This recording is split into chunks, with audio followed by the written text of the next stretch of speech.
সারা বিশ্বে আবারও এক নতুন মহামারী ভাইরাসের আগমনের বার্তা দিল ভাইরাস গবেষক বিশেষজ্ঞরা। সম্প্রতি মহামারী রূপে প্রকাশ পাওয়া এই ভাইরাসটি হতে পারে করোনা ভাইরাসের থেকেও ভয়াবহ। কেননা মহামারী কোভিড-19 যেখান থেকে উৎপাদিত হয়েছিল, ঠিক সেই জায়গা থেকে নতুন ভাইরাসটির উৎপত্তি হয়েছে। অর্থাৎ নতুন এই সংক্রমিত ভাইরাসটি চীন থেকে ধীরে ধীরে সারা বিশ্বে ছড়িয়ে পড়তে শুরু করেছে এবং এই ভাইরাসটি ছোট্ট শিশু এবং বয়স্কদের বেশি আক্রান্ত করছে। এই ভাইরাসটি এতটাই সাধারণ যে গুরুতর আক্রান্ত না হলে বোঝার কোনো উপায় থাকছে না।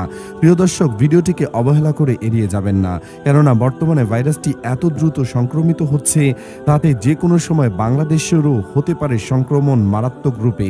সেক্ষেত্রে সব থেকে বেশি আশঙ্কায় থাকবে পরিবারের ছোট বাচ্চারা, বৃদ্ধ লোকেরা। তাই অবশ্যই ভিডিওটি শেষ পর্যন্ত দেখবেন এবং ভিডিওটি শেয়ার করার মাধ্যমে আগে থেকে আপনার সকল পরিচিত আত্মীয় স্বজনদের সতর্ক করে দেবেন, যাতে করে মহামারী করোনার মতন আবারও আমাদের জীবন এই ভয়াবহ ভাইরাসের প্রভাব না নেমে আসে। যদি আপনার পরিবারের ছোট শিশু বাচ্চা থাকে কিংবা বয়স্ক কোনো বৃদ্ধ থেকে থাকে, তবে এই ভিডিওটি দেখা আপনার জন্য কর্তব্য।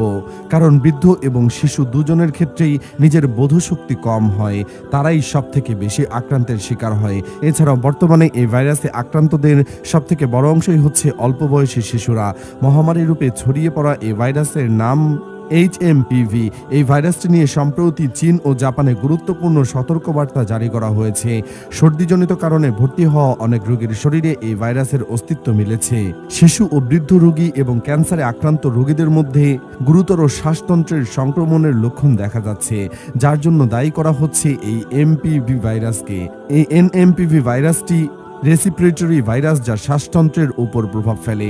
বেশিরভাগ ক্ষেত্রে এটি সর্দি, কাশি এবং জ্বর ও শ্বাসকষ্টের মতো উপসর্গ তৈরি করে। 2001 সালে এই ভাইরাসটি প্রথম শনাক্ত হলে এর নির্দিষ্ট ভ্যাকসিন বা অ্যান্টিভাইরাসের চিকিৎসা নেই।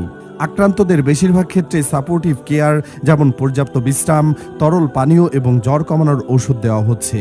তবে গুরুতর অবস্থায় রোগীকে হাসপাতালে নেওয়া লাগতে পারে এবং অক্সিজেন থেরাপি বা মেকানিক্যাল ভেন্টিলেশন প্রয়োজন হতে পারে।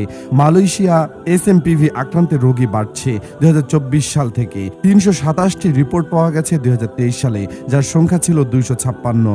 সম্প্রতি ভারতে একদিনে 2 জন আক্রান্ত হয়েছে। এই রোগে 8 মাসের এক শিশুর পর আক্রান্ত হয় 3 মাসের আরও এক শিশু। সাধারণত এই ভাইরাসটি শীতকালে সব থেকে বেশি সক্রিয়। তবে এই ভাইরাসে আক্রান্ত ব্যক্তিদের উপসর্গ এতটাই সাধারণ যে বোঝার উপায় থাকে না।